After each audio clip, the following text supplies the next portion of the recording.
आज या रामटेक लोकसभा मतदारसंघामधल्या पंतप्रधान, देशाचे यशस्वी पंतप्रधान श्री नरेंद्रजी मोदी यांच्या आगमनाच्या पूर्वी या ठिकाणी या सभेला उपस्थित असलेले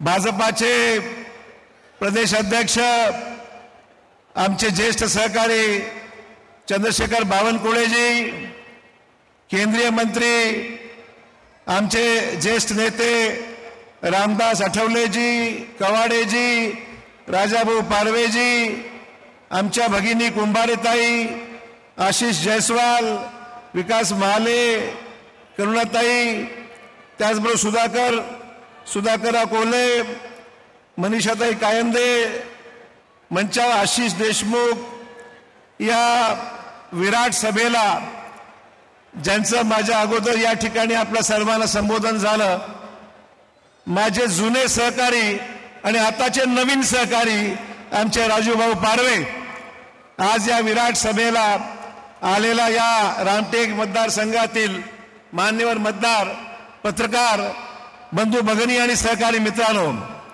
जय श्रीराम।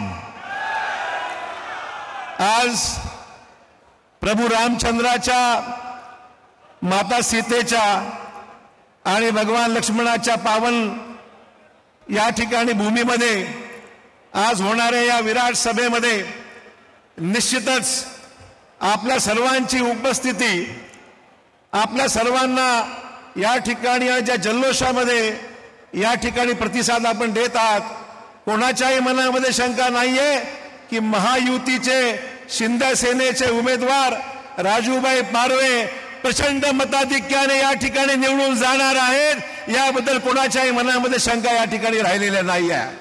ये वाला लेते हैं। Inverter AC. आप गैम्बलर हो ना? गैम्बलर? जुआ खेलते हो ना? तुम जुआ खेलते हो? अरे नहीं, ये तो कुछ भी बोले जा रहे हैं। इतनी महंगी और नाजुक एसी खरीद कर स्टेबलाइजर नहीं लोगे तो ये जुआ नहीं हुआ तो क्या हुआ? सिर्फ एक फ्लक्चुएशन आपके इन्वर्टर एसी के पार्ट्स को डैमेज कर सकता है। उसे वी गार्ड से सुरक्षित रखिए। V guard, India's number 1 stabiliser.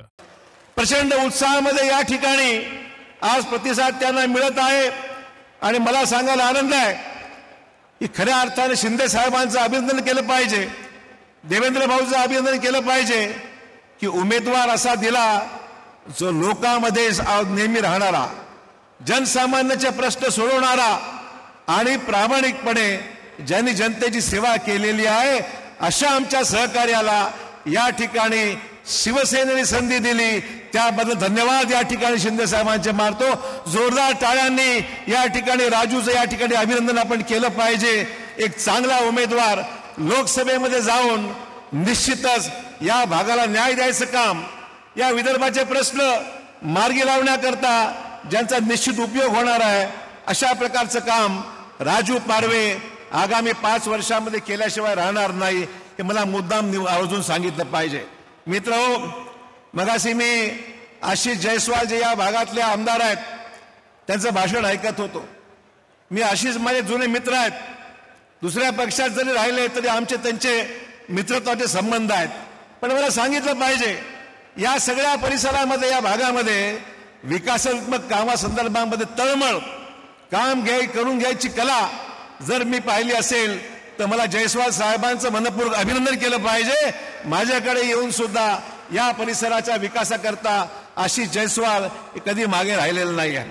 मित्रहो, आज या ठिकाणी मोदी साहेबांचं लवकरच आगमन होणार आहे, पण मला मुद्दाम सांगितलं पाहिजे की ज्या पद्धतीने देशाचं सूक्ष्म नियोजन ते करत आहेत, देशाच्या प्रत्येक क्षेत्रामध्ये राष्ट्रीय असो, आंतरराष्ट्रीय स्तरावर असो, राज्याचे विकासाचे विषय असो, मोदी साहेबांनी अतिशय बारकाईने प्रत्येक बाबीमध्ये स्वतःचं लक्ष दिलेलं आहे।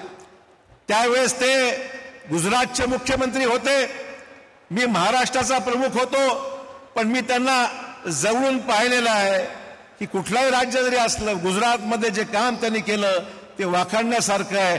आणि गेल्या 10 वर्षामध्ये या देशाचं जे काही स्वरूप बदललेलं दिसतंय, जे क्रांतिकारी निर्णय घेऊन देशामध्ये आमूलाग्र बदल ज्यांनी करून घेतलेला आहे त्याला तोड नाही मित्रहो। आणि म्हणून मोदी साहेबांना पुनश्च एकदा 400 पार करून आपल्याला बहुमताचं सरकार या देशामध्ये आणल्याशिवाय गत्यंतर नाही.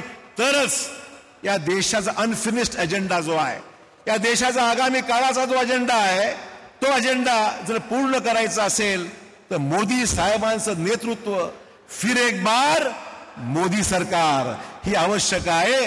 आणि म्हणून मोदी साहेबांच्या नेतृत्वाखाली मित्रहो, आपल्याला पुढचा 5 वर्षाचा कालावधी महत्वाचा आहे. गेल्या 10 वर्षामध्ये या देशाचा चेहरा मोहरा त्यांनी बदलला. महामार्ग केले, रेल्वे मार्ग केले, पायाभूत सुविधांचे प्रकल्प त्यांनी अनेक ठिकाणी सुरू केले.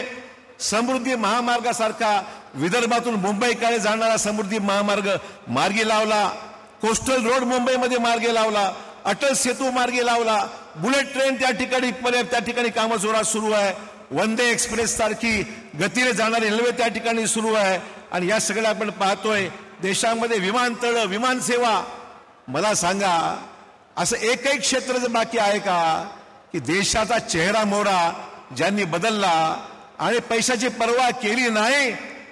एखादं काम झालं, लाखो लोकांना फायदा होतो. कोणी मिळेल, सामान्य माणसाचा फायदा काय? एखादा हायवे झाला, रोजगार मिळतात, त्या ठिकाणी रोजगाराच्या संधी उपलब्ध होऊन जातात, यातायात वाढते, लोक पर्यटन वाढतं. या एक नाही अनेक उदाहरणं आपल्याला देता येतील. शेती मालाला सुद्धा विमानसेवेने, रेल्वेने नेण्याकरता भरपूर प्रमाणामध्ये सोय करून देण्यात आलेली आहे.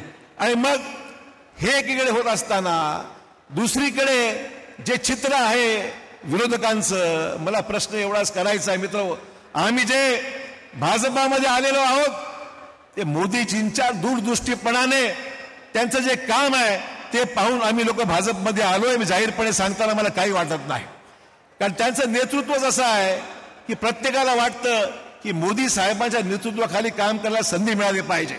राज्यामध्ये अनेक निर्णय घेत असताना मोदी साहेबांनी सगळी कामं मार्गी लावली, त्या ठिकाणी लक्ष दिलं आणि सूक्ष्म लक्ष देऊन त्या ठिकाणी पैशाची त्यांनी कुठे कमी पडू दिली नाही, हे मला मुद्दाम सांगितलं पाहिजे.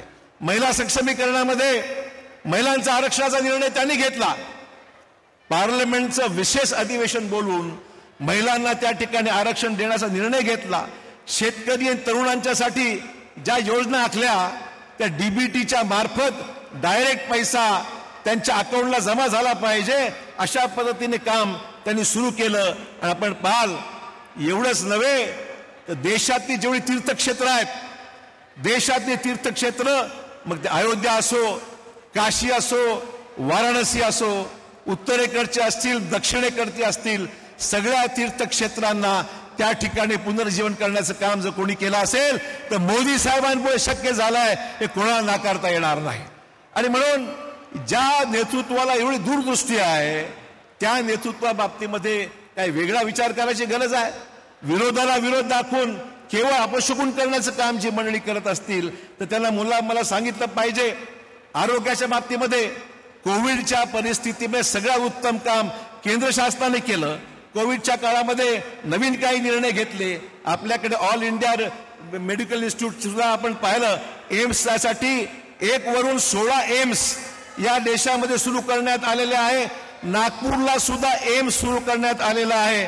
आणि मेडिकल कॉलेजची संख्या 387 वरून 454 मेडिकल कॉलेजेस, म्हणजे 51,000 MBBS डॉक्टरच्या ऐवजी आज दरवर्षी देशामध्ये 1 लाख डॉक्टर्स हे आता शिकून बाहेर पडणार आहेत. अशा प्रकारची मेडिकल कॉलेजची निर्मिती सुद्धा जर परवानगी कोणी दिली असेल तर मोदी साहेबांच्या दूरदृष्टीमुळे हे सगळं झालेलं आहे. सर्वसामान्यांसाठी आयुष्यमान भारत योजनेच्या अंतर्गत 5 लाख रुपये गरिबांना त्या ठिकाणी सोय व्हावी, त्याच्या ठिकाणी आरोग्य सेवा विनामूल्य उपलब्ध होऊन जावी, पण 5 लाखाची सोय त्याच्यामध्ये करण्यात आलेली आहे.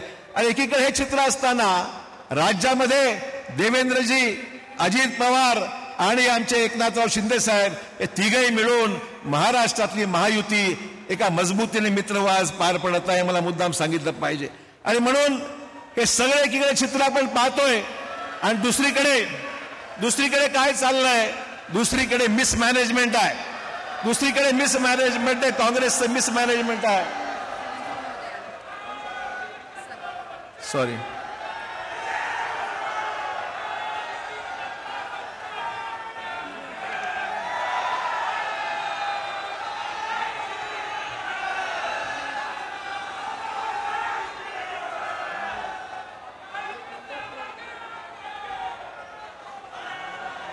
एकीकडे महायुतीमध्ये आदरणीय देवेंद्रजी, शिंदे साहेब, अजित पवार यांच्या संयुक्त प्रयत्नाने जागा वाटप व्यवस्थितपणे करण्यात आलं, अडचणी होत्या त्या दूर करण्यात आल्या.